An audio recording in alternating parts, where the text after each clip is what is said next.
Hey guys, welcome back to my channel. My name is Kim and this is Core Union. So I wanted to talk a little bit today about meditation. And before I do, I just want to remind you that if you like this video, please like it. If you have any questions, please feel free to comment down below. And if you feel like this video will help anybody in their own journey, please share it and also subscribe to my channel. Hit the bell icon below if you want to be reminded when I come on with more videos. So I intend that this video is going to help somebody out there in their journey in learning how to quiet their mind and just become more present in the moment as they manifest, because that is a bit of a key, though you don't need to meditate to manifest. Really, it's just a tool. For me personally, it's critical, and I wouldn't be able to have the manifestations that I've had, I believe, in the past, 13 years of my life, if I hadn't been meditating. So what you really want to do is first ignore all of the stuff that you've ever read about meditation, all of this complicated stuff about that you must sit in a certain position, that your spine must be erect, that your hands must be in this or that position, that you must, all of these rules. Throw them out the window, because it's those things that really, I believe, complicate things for people, and then they become overwhelmed and they give up. So we think 60 to 70,000 thoughts per day. So it's literally impossible to shut your mind off. And I think that's one of the places where people get caught up and worried, because they try to manifest, but they keep thinking, and they think because they're still thinking that they can't do it and that there's no, all of that stuff are just your limiting beliefs. So all you really need to do is get in whatever position feels the most comfortable for you. Personally, for me, I either sit in a semi-Indian style. I do like to put my elbows on my knees at that point. I do like to put my hands in this position, but it's not necessary. It's just what feels natural for me. Sometimes I'll put my hands on my heart when I'm in that position. Sorry, I probably just ruined the audio. I have my little microphone. But more so, I put my hand over my heart when I'm laying down, which I'll talk about that also. So sometimes I'll lay back and I put my hands over my heart, and as I'm breathing in and out, I imagine a warm, bright light in my heart, and with each breath it's expanding out, and I imagine that that's my higher self, my true self. But anyway, so back to the breathing. When I start, I just simply breathe in for a count of 4, hold for a count of 4. That's breathing in through my nose, and then I breathe out slowly through my mouth for a count of either 4 or 8. I do that anywhere from 4 or 6 times. And after I've done that, then all I do is focus on, I breathe normally, a nice comfortable breath, and I focus my thought on breath in and breath out as I breathe. And I just continue to do that. And as I'm doing that, what happens basically is you're slowly going to start to become aware of the mind chatter. I've heard it called the monkey brain as well. And all of these things are quite literally like a perfect way of describing it, because our minds will just keep going, and then the thoughts are just going to keep going. And again, you can't shut those thoughts off, but what you do is you just practice in non-observance of them.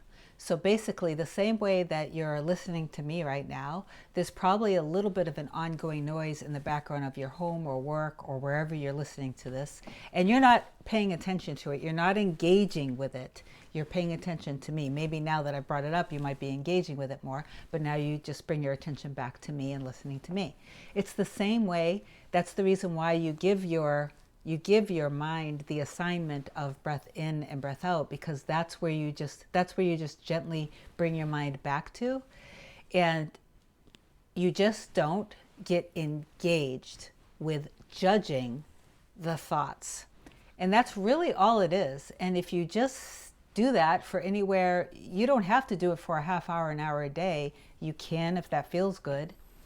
I personally just do that for 5 to 7 minutes a day, and I am gold.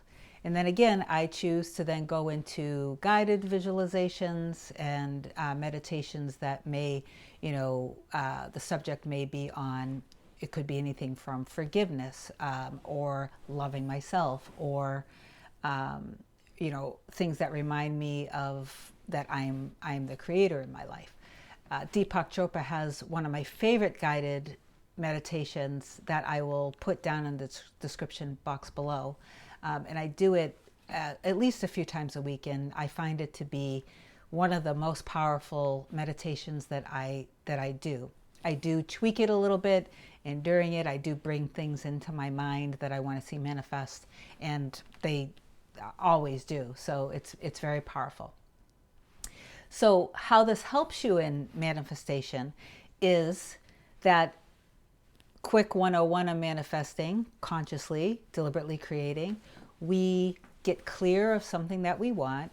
We remind ourselves that we are all powerful and that we are capable of creating anything that we want. That's literally what we were born to do. We detach from the worry, fear, and doubt, and throughout the day we stay on our mental diet, and every time any fear, worry, or doubt on the subject comes up, like if you're on autopilot, you just kind of remind yourself, what do I want? And you gear your thoughts back to what you want. Ignore the fear,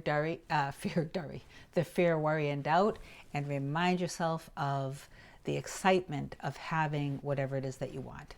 And in that way, all throughout the day, you have these moments of living in the end of already having what you want, which is a key. When we get caught up in fear and doubt, which happens to me all the time, it happens to, and I consider myself a master manifester,